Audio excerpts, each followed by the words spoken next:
Sean Bielat, let's talk a little illegal immigration. As you know, the federal government sued the state of Arizona over its immigration law there without seeming to acknowledge the fact that Arizona has some problems it needs to deal with and that it worked hard to craft a law that would be veto-proof through the courts. How do you feel about that law? How do you feel about the larger scheme of things in terms of federal policy on immigration? Well, we can't have a serious discussion about immigration until we get serious about border security.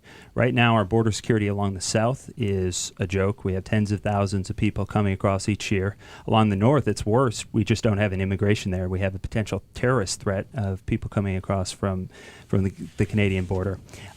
Our ports are, the port security is abysmal. Something like 2% of containers coming into this country receive inspection. There could be the potential for WMD, for small arms, for drugs, for human trafficking. So we have to get serious about border security. The Arizona law was a reaction to the fact that the federal government hasn't performed its role to secure our borders. It's unfortunate that a state had to try to take that on by itself, but we need to have the federal government provide a solution, or if it wants to turn it over to the states, provide some block grants, provide some guidelines, and let that happen. The second option is not a good option. The first option is the right one. The federal government needs to take on its responsibility to secure our borders. Those borders must be in combination more than 4,000 miles in length, or close to 4,000 miles. I'm not going to present myself as a geographic expert. How would you provide a secure border over 4,000 miles? There was an initiative in 2006 called the Strategic Border Initiative. It ended up being very poorly executed. It cost a few $1 billion and was very poor execution. But with the right execution, it could be very effective. It proposed to use a variety of technologies ranging from walls and ditches to in some places, lasers and camera systems in order to monitor the border and then have a response capability to any incursion across the border. We have the technology. It's not rocket science. We just need the political will to enforce it. Congressman? Well, I agree that we should be much tougher on border security. I think you need something in addition. The major magnet for illegal immigration is jobs.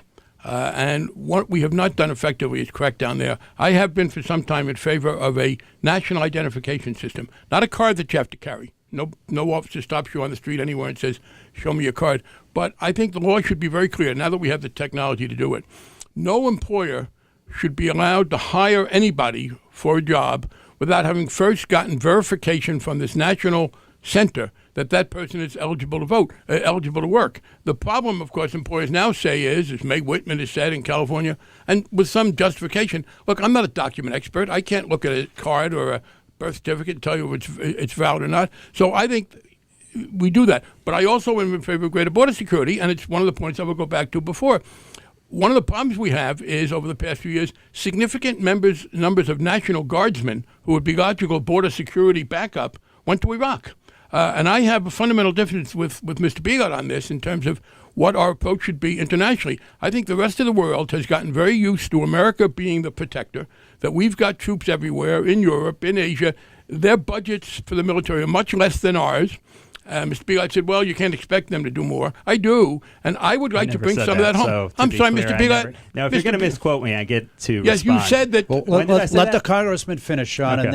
and then you can respond. Go ahead, Mr. Congressman. Bielat doesn't like what I say. He has said, for example, that there is a power vacuum in the world, and neither Europe nor Russia can solve it.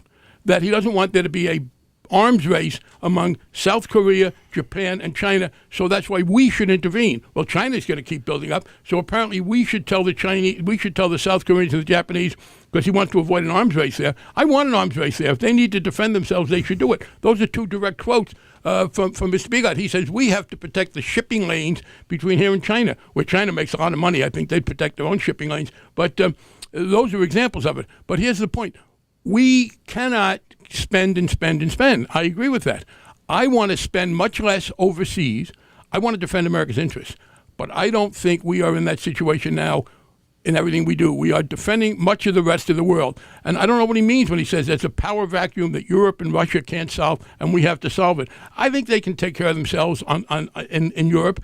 And I agree that we need to beef up border security along with a crackdown on illegal hiring. But I don't see the financial wherewithal to do that until we readjust and spend more money protecting ourselves at home and less being the world's policeman.